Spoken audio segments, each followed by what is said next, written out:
بسم اللہ الرحمن الرحیم۔ جب جناب عبد المطلب نے مکہ کی سرداری سنبھالی تو آپ کو چاہے زمزم کی بشارت ہوئی،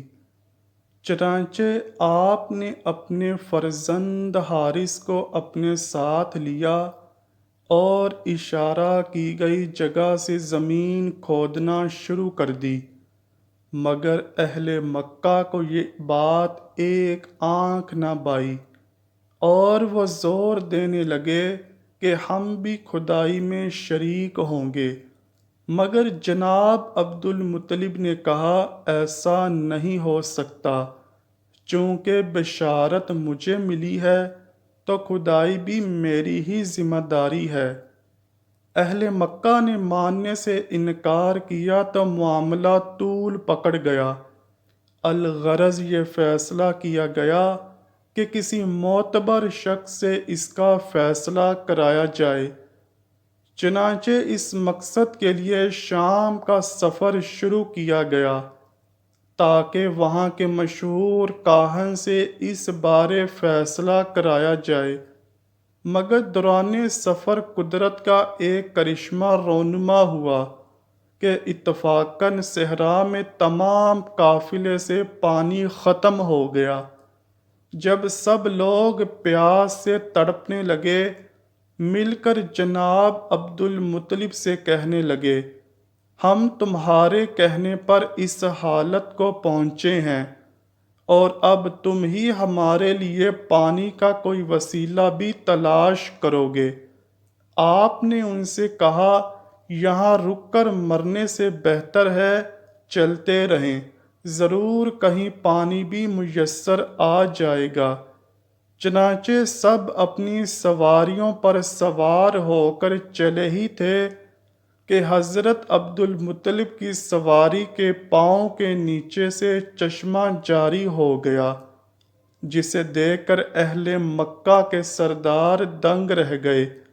اور آپ کو چاہے زمزم کی کھدائی کا اختیار دے دیا۔ یوں آپ نے وہاں سے واپسی کا راستہ لیا اور چاہے زمزم کی کھدائی شروع کر دی۔ اس کام میں آپ کے ساتھ آپ کا بیٹا حارث بھی تھا۔ یہ ایک سخت اور محنت طلب کام تھا۔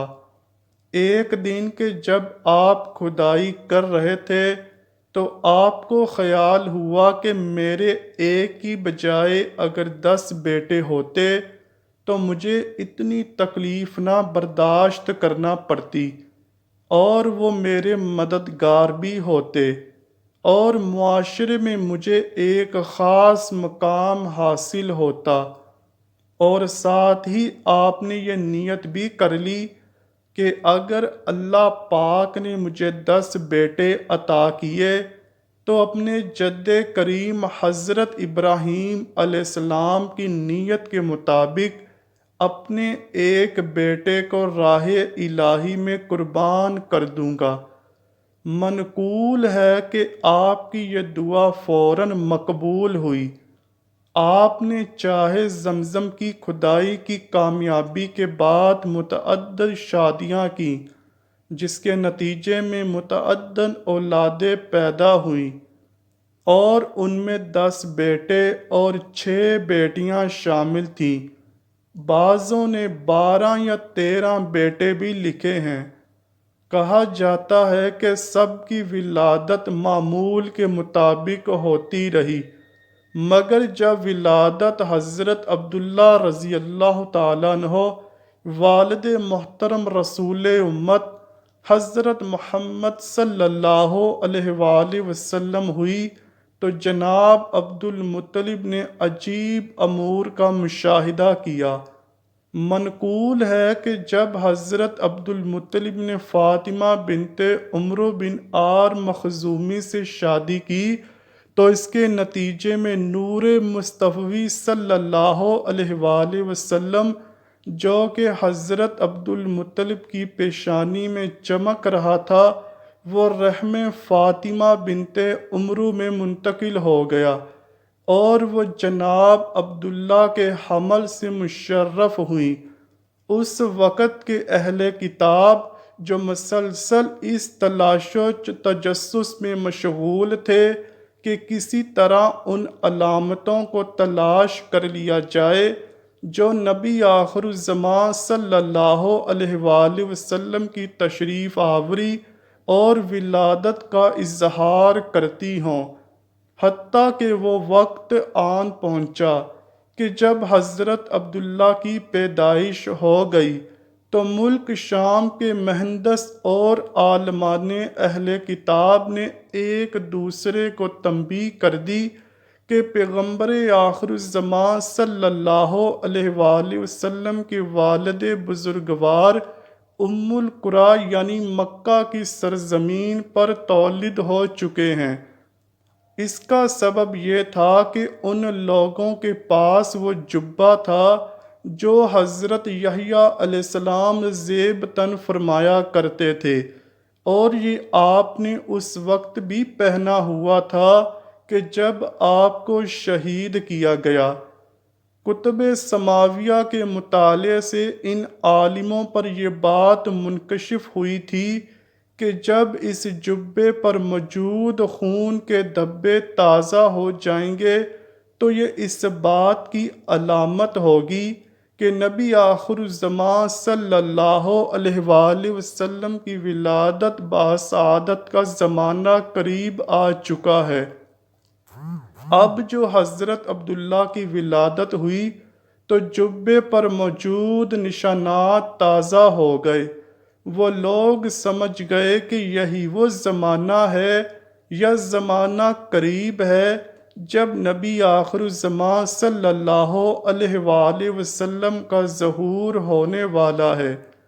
چنانچہ انہوں نے مکہ مکرمہ کی جانب اپنے خفیہ وفد بھیجنے شروع کر دیے